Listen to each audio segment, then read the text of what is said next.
નમસ્કાર મિત્રો, હું કનૈયાલાલ મીરાણી આપની પોતાની મનગમતી યુટ્યુબ ચેનલ શિક્ષણ સફરમાં આપનું સ્વાગત કરું છું।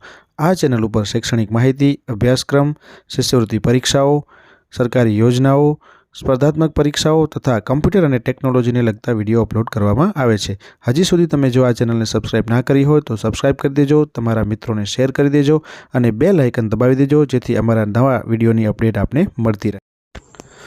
चलो नमस्कार मित्रों, आज આપણે પીએસસીની જે પરીક્ષા છે એ પીએસસીની પરીક્ષાની અંદર જે સામાન્ય જ્ઞાનને લગતા પ્રશ્ન પૂછાય છે તો સામાન્ય જ્ઞાનના જે પ્રશ્ન છે એ કેવા પ્રકારના પૂછાય છે એ પ્રશ્ન જે છે એની આપણે અહીંયા કને ચર્ચા કરવાના છીએ। આજે આપણે આ વિડીયોની અંદર સામાન્ય જ્ઞાનના જે પ્રશ્ન છે એ તમને તમારી પરીક્ષાની અંદર ખાસ અગત્યના પ્રશ્નો હોય છે અને કેવા પ્રકારના પ્રશ્ન પૂછાતા હોય છે એનું સંપૂર્ણ સોલ્યુશન આજે આપણે આ વિડીયોની અંદર જોઈશું। તો તમે હજી સુધી જો આ ચેનલને સબસ્ક્રાઇબ ના કરી હોય તો સબસ્ક્રાઇબ કરી દેજો અને સાથે સાથે તમારા મિત્રોને પણ શેર કરી દેજો। ચલો આપણે શરૂઆત કરીએ પહેલા પ્રશ્નની કે દરમાં રહેનાર પ્રાણી કયું છે? તો આ નીચેના પૈકી જે છે દરમાં કયું પ્રાણી રહે છે? તો તમને ખબર હોવી જોઈએ કે ઓપ્શન બી આપણો સાચો છે, કીડી। બીજો પ્રશ્ન, પપ્પાના પપ્પાને શું કહેવામાં આવે છે? તો આપણે બધા જાણીએ છીએ કે પપ્પાના પપ્પાને આપણે શું કહીએ છીએ? તો અહીંયા તમે જોઈ શકો છો ABCD પૈકી સાચો ઓપ્શન શું આવશે?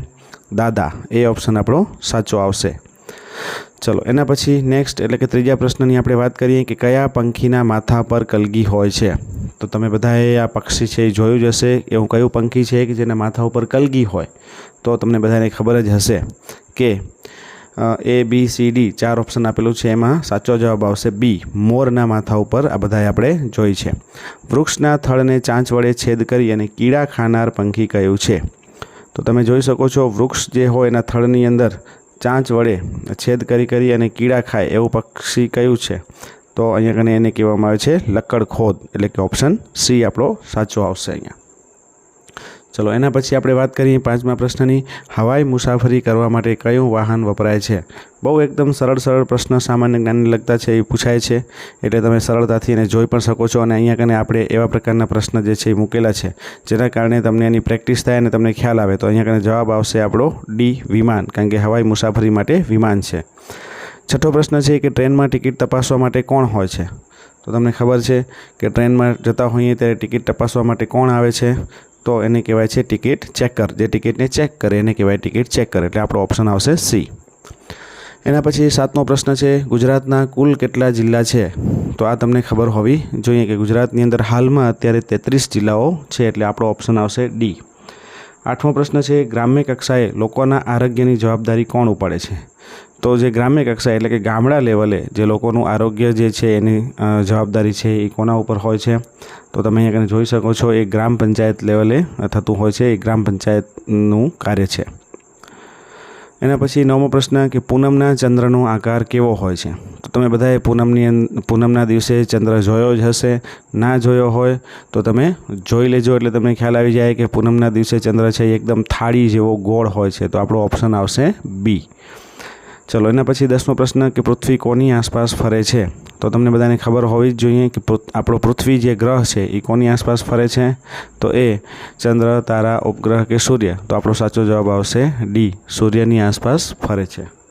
ચલો એના પછી આપણે વાત કરીએ 11મા પ્રશ્નની કે એમાં કઈ ઘટના કુદરતી આપત્તિ નથી? તો તમને ખબર છે આપણે આગળના વિડીયોમાં પણ આ પ્રશ્ન છે એ આપણે જોયો હતો, પર્યાવરણના પ્રશ્નની અંદર પણ। તો અહીંયા તમે જોઈ શકો છો ધરતીકંપ, પૂર, વાવાઝોડું આ બધી કુદરતી આપત્તિ છે, જ્યારે બસ અકસ્માત તે એ કુદરતી નથી પરંતુ માનવ સર્જિત છે। ચલો એના પછી આપણે વાત કરીએ 12મા પ્રશ્નની કે મીઠાઈ લેવા તમે કોની દુકાને જશો? હવે તમારે જો મીઠાઈ લેવી હોય તો મીઠાઈ લેવા માટે તમે કોની દુકાને જશો? કરિયાણાની, કંસારાની, કંદોઈની કે ધોબીની? તો અહીંયા આગળ તમને શું આપેલું છે તમે જોઈ શકો છો। તો આ 4 ઓપ્શન પૈકી આપણો સાચો ઓપ્શન આવશે સી, કંદોઈની દુકાને જઈશું। ચલો એના પછી નેક્સ્ટ એટલે કે 13મા પ્રશ્નની આપણે વાત કરીએ કે ઘરેણાં કઈ ધાતુમાંથી બને છે? તો તમને બધાને ખબર જ હશે કારણ કે આપણે ત્યાં અહીંયા વપરાતા જ હોય છે, આપણા ચલણમાં જ હોય છે કે આપણે ઘરેણાં છે એ કઈ ધાતુમાંથી બનાવીએ છીએ? તો સોનું અને ચાંદી આ બંનેમાંથી આપણે બનાવીએ છીએ, એટલે આપણો ઓપ્શન આવશે સી, એ અને બી બંને। 14મો પ્રશ્ન છે નીચેનામાંથી કયું પ્રાણી રંગ બદલી શકે છે? આના વિશે પણ તમને ખબર જ હશે, તમે જાણતા જ હશો કે આ રંગ બદલતું પ્રાણી જે છે એ કયું છે? તો એને કહેવાય છે કાચિંડો। એ ઓપ્શન આપણો અહીંયા કને સાચો આવશે। ચલો એના પછી આપણે વાત કરીએ 15મા પ્રશ્નની કે ગ્રામ પંચાયતમાં વહીવટ માટે કોણ હોય છે. તો આપણે હમણાં આગળના પ્રશ્નમાં જ વાત કરી કે ગ્રામ પંચાયતના કાર્યો કયા હોય છે, તેની અંદર વહીવટ માટે કોણ હોય છે. તમે અહીંયા કને જોઈ શકો છો એનો વહીવટ જે છે એ તલાટી કમ મંત્રી સંભાળે છે. જે વહીવટ સંભાળે એને કહેવાય છે તલાટી કમ મંત્રી. 16મો પ્રશ્ન, આપણું રાષ્ટ્રીય ફળ કયું છે. તો તમને બધાને ખબર હોવી જોઈએ. રાષ્ટ્રીય ફળ છે, રાષ્ટ્રીય ફૂલ છે, રાષ્ટ્રીય પક્ષી છે અને પ્રાણી છે, આ બધા વિશે ખબર હોવી જોઈએ. તો અહીંયા કને આપણો સાચો જવાબ આવશે કેરી. તમારે રાષ્ટ્રીય ફૂલ કયું છે એ તમારે કમેન્ટ સેક્શનની અંદર જઈ અને જણાવવાનું છે, તો કમેન્ટ કરવાનું ભૂલતા નહીં. ચલો 17મા પ્રશ્નની આપણે વાત કરીએ. વિવિધ તાલુકામાંથી એક ખાલી જગ્યા બને છે. તો બધા જે તાલુકાઓ એકસાથે જોડાય તો તાલુકાઓને જોડાવાથી અહીંયા કને શું બને છે એવો પ્રશ્ન આપણને પૂછેલો છે. તો તાલુકાઓ જોડાથી શું બને? જિલ્લો બને છે. તો જવાબ આપણો આવશે બી, જિલ્લો. મીઠા અવાજે બોલતું પક્ષી કયું છે. તો તમને બધાને ખબર છે કે બોલવામાં પક્ષી જે છે એનો મીઠો અવાજ, સૌથી મીઠો મધુરો અવાજ કોનો હોય છે. તો કોયલનો અવાજ જે છે એ સૌથી એકદમ મીઠો હોય છે. એના પછી આપણે વાત કરીએ 19મા પ્રશ્નની કે ગુજરાતનું રાજ્ય પ્રાણી કયું છે. આપણે અગાઉ જે રીતના વાત કરી એ જ રીતના વાત કરીએ કે ગુજરાત રાજ્યનું રાજ્ય પ્રાણી જે છે એ કયું છે એ ખાસ આપણને ખબર હોવી જોઈએ. તો અહીંયા કને તમે જોઈ શકો છો વાઘ, હાથી, સિંહ કે પછી કાળિયાર. તો સાચો જવાબ આપણો આવશે સિંહ. ચલો તમારી સાથે સાથે એ પણ કહેવાનું છે કે પક્ષી કયું છે. તો પક્ષી કયું છે એ તમારે ખાસ ધ્યાનમાં રાખી અને કોમેન્ટ સેક્શનમાં જઈને કોમેન્ટ કરવાનું છે. તો કયું પક્ષી માળું બનાવતો નથી. 20મો પ્રશ્ન, માળો ન બનાવતું હોય એવું કયો પક્ષી છે. તો તમને બધાને ખબર છે કોયલ છે એ ક્યારેય માળો બનાવતું નથી, પરંતુ કોયલ છે એ પોતાના ઈંડા ક્યાં છે તો કે કાગડાના માળાની અંદર મૂકી દે છે. એટલે કોયલ ક્યારેય માળો બનાવતું નથી. ચલો એના પછી વાત કરીએ 21મા પ્રશ્નના, માતાના ભાઈના પત્નીને શું કહેવાય. તમે તમારા પરથી જ વિચારશો તો તમને તરત જ આનો જવાબ મળી જશે કે તમારી માતા છે એના ભાઈ એટલે કે એ મામા થાય તમને, અને મામાના પત્નીને શું કહેવાય. તો જવાબ આવશે સી, મામી. તો અહીંયા કને આપણો સાચો જવાબ સી છે. કયા તહેવારમાં પતંગ ચગાવવામાં આવે છે. તો આનો પ્રશ્નનો ઉત્તર તો છે એ આપણે આમાં તમને બધાને ખબર જ છે કે પતંગ ચગાવવામાં જે આવે છે એ તહેવાર કયો છે. તો એ આવશે ઉત્તરાયણ. ઉત્તરાયણના દિવસે બધા પતંગો ચગાવે છે. ચલો 23મા પ્રશ્નની વાત કરીએ કે નીચેના પૈકી કોણ બીજાથી અલગ પડે છે. તો તમે અહીંયા કને જોઈ શકો છો. અહીંયા તમારે ખાસ ધ્યાનમાં રાખવાનું છે કે 4 ઓપ્શન આપેલા છે, એમાં કોણ અલગ પડે છે. તો નદી, પર્વત, તળાવ કે ઝરણું. તો પર્વત છે એ અલગ પડે છે, બાકી નદી, તળાવ અને ઝરણું આ ત્રણે પાણી સાથે સંકળાયેલ છે, જ્યારે પર્વત છે એ અલગ છે. તો આપણો સાચો જવાબ આવશે બી, પર્વત. ચલો એના પછી નેક્સ્ટ એટલે કે 24મા પ્રશ્નની આપણે વાત કરીએ કે કયું પંખી પાંદડા સીવીને ઘર બનાવે છે. તો આના આધારે તમને એકદમ ખ્યાલ આવી જાય કે સીવવાનું કામ જે છે તો આપણે અહીંયા પણ જોઈ શકીએ છીએ કે આપણા સીવવાનું કામ કોણ કરે છે. તો આપણા જે કપડાં સીવડાવીએ અથવા તો જે પણ સીવડાવીએ તો એને કહેવાય છે દરજી. તો અહીંયા કને પક્ષી જે છે એનું નામ છે દરજીડો, કારણ કે એ પાંદડા સીવી અને પોતાનું ઘર બનાવે છે. તો જવાબ આવશે સી, દરજીડો. જે સીવે એને આપણે દરજી કહીએ છીએ. ચલો 25મો પ્રશ્ન, નીચેના પૈકી કયું બીજ તેલીબિયા નથી. તો તમને અહીંયા નીચે 4 ઓપ્શન આપેલા છે. એ 4 ઓપ્શનમાંથી આપણે શોધવાનું છે કે એવું કયું બીજ છે કે જે તેલીબિયા નથી. તો તમે જોઈ શકો છો રાઈ છે એનું તેલ હોય, એરંડાનું તેલ હોય, તલનું તેલ હોય, પરંતુ અડદનું તેલ હોતું નથી. તો આપણો સાચો જવાબ આવશે અડદ, ડી. ચલો આપણે અગાઉ વાત કરી તે રીતના ગુજરાતનું રાજ્ય પક્ષી કયું છે. તો આપણે અહીંયા અગાઉ પણ મેં તમને કીધું હતું કે આ પ્રશ્નનો જવાબ તમે કોમેન્ટ સેક્શનની અંદર જઈને લખજો. તો તમે લખી દીધો હશે તો આપણે એનો ટેલી કરી લઈએ. આપણો સાચો જવાબ આવશે સુરખાબ, એ આપણું ગુજરાતનું રાજ્ય પક્ષી છે. 27મા પ્રશ્નની વાત કરીએ કે ગુજરાતની સૌથી મોટી નદી કઈ છે. તો અગાઉ આપણે પર્યાવરણની અંદરના વિડીયોની અંદર તમે ન જોયો હોય તો વિડીયોની અંદર જોઈ લેજો, જેની અંદર આપણે ગુજરાતની સૌથી મોટી નદીની આપણે વાત કરી દીધી છે. તો જવાબ આવશે બી, નર્મદા. તો સાથે સાથે તમારે એ પણ જવાબ આપવાનો છે કે ગુજરાતની સૌથી લાંબી નદી કઈ છે. ચલો 28મા પ્રશ્નની વાત કરીએ કે સૌથી ઓછી વસ્તી ધરાવતો જિલ્લો કયો છે. તો 28મા પ્રશ્નની આપણે વાત કરીએ કે સૌથી ઓછી વસ્તી જે ધરાવે છે એમાંથી આવશે ડાંગ. તો આપણો બી ઓપ્શન છે અહીંયા કને સાચો આવશે. ચલો નેક્સ્ટ આપણે એના પછી 29મા પ્રશ્નની વાત કરીએ કે યાયાવર પક્ષીઓ કયા સ્થળે વધુ જોવા મળે છે. તો અહીંયા કને તમને આ યાયાવર પક્ષીઓ વિશેની વાત કરેલી છે. તો યાયાવર પક્ષીઓ ક્યાં સૌથી વધુ જોવા મળે છે. ગીરના જંગલમાં, વેરાવળમાં, નળ સરોવરમાં કે જામનગરમાં. તો અહીંયા કને તમને 4 ઓપ્શન આપેલા છે. તો અહીંયા કને યાયાવર પક્ષીઓ એટલે શું, આ ખાસ તમે જો સમજતા હો તો એને કોમેન્ટ સેક્શનમાં જઈ અને જણાવજો. તો અહીં આપણો જવાબ આવશે સી, નળ સરોવર. ચલો 30માં પ્રશ્નની વાત કરીએ કે રોજ સવારે ઉઠીને પહેલાં તમે શું કરશો? તો અહીંયા તમને 4 ઓપ્શન આપેલા છે કે સવારે સૌથી પહેલાં ઉઠીને શું કરશો? તો કે પાણીના વાસણ છે એ ચોખ્ખા કરીશું, મેદાને જઈને રમત રમીશું, શરીરને સ્વચ્છ કરીશું કે નિયમિત શાળાએ જઈશું. તો સૌથી પહેલું કામ શું આવશે? શરીરને સ્વચ્છ કરવાનું. તો આપણો સાચો ઓપ્શન આવશે સી. 31માં પ્રશ્નની વાત કરીએ કે નીચેનામાંથી ઊન આપણને કોણ આપે છે? તો ઊન કોણ આપે છે? મધમાખી આપે, ગાય, મરઘી કે પછી ઘેટું? તો તમે અહીંયા જોઈ શકો છો કે અહીંયા ઓપ્શનો જે આપેલા છે એ ઓપ્શનો પૈકી તમે સમજી શકો છો ઘેટામાંથી ઊન મળે. તો જવાબ આવશે આપણો ડી, ઘેટું. 32માં પ્રશ્નની વાત કરીએ કે નીચેનામાંથી વેલા કોણ છે? તો આમાંથી કોણ વેલું છે? તો તમે જોઈ શકો છો તુલસીનો શું હોય? તો છોડ હોય. જાસૂદનો શું હોય? છોડ હોય. એ જ રીતના દૂધી અને આંબો તમને આપેલા છે. તો દૂધી છે એ વેલો છે, જ્યારે આંબો છે એ શું છે? તો આંબો છે એ વૃક્ષ છે. તો અહીંયા કને આ 4 ઓપ્શનના આધારે તમે જવાબ આપી શકશો સી. 35માં પ્રશ્નની વાત કરીએ કે આપણી રાષ્ટ્રીય મુદ્રા કઈ છે? તો તમને બધાને ખબર જ હશે, તમે પર્યાવરણની અંદર આ વસ્તુ ભણી જ ગયા હશો કે આપણી રાષ્ટ્રીય મુદ્રા જે છે એ કઈ છે. તો અહીંયા કને A, B, C, D પૈકી તમે જોઈ શકો છો કે 4 સિંહવાળી આકૃતિ છે. આ ખાસ તમે ધ્યાન રાખજો. ચલો 34માં પ્રશ્નની વાત કરીએ કે કાનની જગ્યાએ છિદ્ર કોને હોય છે? તો તમને ખ્યાલ જ હશે કે કાનની જગ્યાએ છિદ્ર કોને હોય, અને તમે આ વસ્તુ તમારા દરેક શિક્ષકે અને તમે પણ સાંભળી હશે કે જેના મીંડા તેના ઈંડા. તો ઈંડા કોણ મૂકે? તો પંખીઓ એટલે કે પક્ષીઓ મૂકે છે. તો આપણો સાચો જવાબ આવશે બી.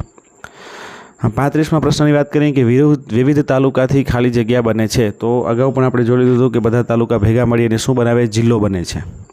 ચલો 36મો, માટલા બનાવનારને શું કહેવાય છે? તો જે માટલા બનાવવાનું કામ કરતા હોય, માટીમાંથી જે માટલા બનાવે એને આપણે શું કહીએ છીએ? તો જવાબ અહીંયા તમને ઓપ્શનમાં આપેલું છે, તો જોઈ શકો છો સી જવાબ આપણો સાચો આવશે, કુંભાર. 37મો પ્રશ્ન છે ગુજરાતની સૌથી લાંબી નદી કઈ છે? આપણે અગાઉ વાત કરી હતી જે મોટી નદી છે એ નર્મદા હતી. અહીંયા આપણને પૂછેલું છે લાંબી નદી કઈ છે? તો તમે અહીંયા કને જોઈ શકો છો નર્મદા ઓપ્શનમાં આપેલું જ છે, પરંતુ આપણે અહીંયા કને જોઈ શકીએ છીએ કે સાચો ઓપ્શન જે છે એ આપણો શું આવશે? સાબરમતી. એ સૌથી લાંબી નદી છે. તમે યાદ રાખજો મોટી નદી અને લાંબી નદીનો તફાવત. 38મો પ્રશ્ન, ગામડાનું સમૂહમાં સંચાલન કોણ કરે છે? તો ગામડાનું જે સમૂહમાં સંચાલન કરતા હોય એટલે કે ગ્રામ્ય લેવલે જે પણ સંચાલન થતું હોય એ કોણ કરે છે? તો તમને ખ્યાલ છે કે ગ્રામ પંચાયત છે એ ગામડા લેવલે બધી જ સંચાલન કામગીરી કરતા હોય છે. 39મો પ્રશ્ન છે કચરો હંમેશા ક્યાં નાખવો જોઈએ? તો અહીંયા કને તમને એકદમ સિમ્પલ પ્રશ્ન પૂછેલો છે કે કચરો આપણે જે આદત પ્રમાણે ક્યાં નાખવો જોઈએ? તો હંમેશા કચરા પેટીમાં નાખવો જોઈએ. ગમે ત્યાં ન ફેંકાય, રસ્તામાં ન ફેંકાય. ચલો એના પછી આપણે વાત કરીએ કે બાલ દિન કોની યાદમાં ઉજવાય છે? તો તમને બધાને ખબર છે કે બાલ દિન જે છે એ કોની યાદમાં ઉજવવામાં આવે છે? તો અહીંયા કને તમને જવાબ આપું એના પહેલાં એક વસ્તુ તમને આપી દઉં કે બાલ દિન આપણે ક્યારે ઉજવીએ છીએ એ તારીખ જે છે એ ખાસ તમારે કમેન્ટ સેક્શનની અંદર જઈને કમેન્ટમાં લખવાની છે. કમેન્ટ કરવાનું ભૂલતા નહીં. ચલો આપણે વાત કરીએ છીએ અહીંયા કને બાલ દિન કોની યાદમાં ઉજવાય છે? તો જવાહરલાલ નહેરુ.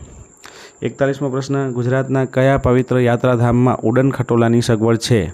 તો તમે બધાએ ક્યાંક ને ક્યાંક જોયું હશે અથવા સાંભળ્યું હશે કે એવું કયું પવિત્ર યાત્રાધામ છે કે જેમાં ઉડન ખટોલાની સુવિધા છે? તો જવાબ આવશે ડી, પાવાગઢ. ચલો એના પછી આપણે નેક્સ્ટ એટલે કે 42મા પ્રશ્નની વાત કરીએ કે ટ્રેનને ઊભી રાખવા માટે તમે કયા રંગની ઝંડી ફરકાવશો? તો જ્યારે ટ્રેનને ઊભી રાખવાની હોય અથવા તો કોઈ એવી આગળ પ્રોબ્લેમ હોય જેના કારણે ઊભી રાખવી પડે એવી હોય તો કયા રંગની ઝંડી આપણે ફરકાવશું?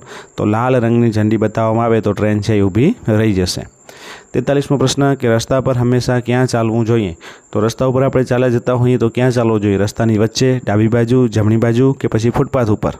તમને બધાને ખબર છે કે રસ્તા ઉપર હંમેશા આપણે ક્યાં ચાલવું જોઈએ? ડાબી બાજુએ ચાલવું જોઈએ. ચલો એના પછી 44મો પ્રશ્ન છે ઘર બનાવવા કઈ વસ્તુની જરૂર પડે છે? તો ઘર બનાવવા માટે શું જોઈએ આપણે? લાકડું જોઈએ, માટી જોઈએ, પાણી જોઈએ કે પછી ત્રણેય જોઈએ? તો તમને બધાને ખબર છે કે ઘર બનાવવું હોય તો આપણને લાકડું પણ જોઈએ, માટી પણ જોઈએ, પાણી પણ જોઈએ. તો આ બધી જ વસ્તુ આપણે જોઈએ એટલે સાચો જવાબ આવશે ડી, ત્રણેય. એના પછી 45મા પ્રશ્નની આપણે વાત કરીએ કે ગુજરાત સ્થાપના દિન ક્યારે ઉજવાય છે? તો તમને બધાને ખબર છે કે ગુજરાતની સ્થાપના ક્યારે થઈ હતી અને એના આધારે આપણે ગુજરાત સ્થાપના દિનની ઉજવણી કરીએ છીએ. તો એ ક્યારે ઉજવાય છે? તો તમે અહીંયા કને જોઈ શકો છો કે 26મી જાન્યુઆરી એ પણ તમે ઓળખો, 2 ઓક્ટોબર એ ગાંધી જયંતિ છે, 15મી ઓગસ્ટ એ શું છે? તો આપણો આ સાચો ઓપ્શન આવશે એ, 1 મે 1960ના દિવસે ગુજરાત સ્થાપના દિનની ઉજવણી થાય છે. 46મો પ્રશ્ન છે રાણીની વાવ કયા જિલ્લામાં આવેલ છે? રાણીની વાવ જે છે એ કયા જિલ્લામાં આવેલું છે? તો અમદાવાદ, પાટણ, ગાંધીનગર કે પછી ભાવનગર. તો સાચો ઓપ્શન આવશે આપણો પાટણ. 47મા પ્રશ્નની આપણે વાત કરીએ હવે કે આઈસ્ક્રીમ બનાવવા માટે શું જરૂરી છે? જો આઈસ્ક્રીમ આપણે બનાવવી હોય તો શું જરૂર પડે? તેલની જરૂર પડે, બિસ્કિટની જરૂર પડે, દૂધની જરૂર પડે કે પછી કાંઈ પણની જરૂર ન પડે? તો આઈસ્ક્રીમ બનાવવા માટે દૂધની જરૂર પડે. ચલો એના પછી 48 સુતરાઉ કાપડ બનાવવા માટે કયા પાકને ઉગાડવામાં આવે છે? આપણે સુતરાઉ કાપડ બનાવવું હોય તો કઈ વસ્તુની એટલે કે કયા પાકની જરૂર પડે? ગુવારની જરૂર પડે, શેરડીની જરૂર પડે, શણની જરૂર પડે કે પછી કપાસની જરૂર પડે? તો સાચો જવાબ આવશે આપણો કપાસ. એના પછી આપણે વાત કરીએ 49મા પ્રશ્નની. તો 49મો પ્રશ્ન છે નીચેનામાંથી કોણ અલગ પડે છે? તો અહીંયા કને કોણ અલગ પડે છે? ખીચડી, ભાત, રોટલી કે પછી પાપડનું ખીચું? તો અહીંયા તમે જોઈ શકો છો રોટલી છે એ અલગ પડે છે, બાકીનું જે છે એ તમે મળતું આવતું છે. ખીચડી છે, ભાત છે, પાપડનું ખીચું છે, આ બધી જ વસ્તુઓ જે છે એ ચોખાને આધારે થાય છે. 50મો પ્રશ્ન ગુજરાતમાં કેટલા અખાત આવેલા છે?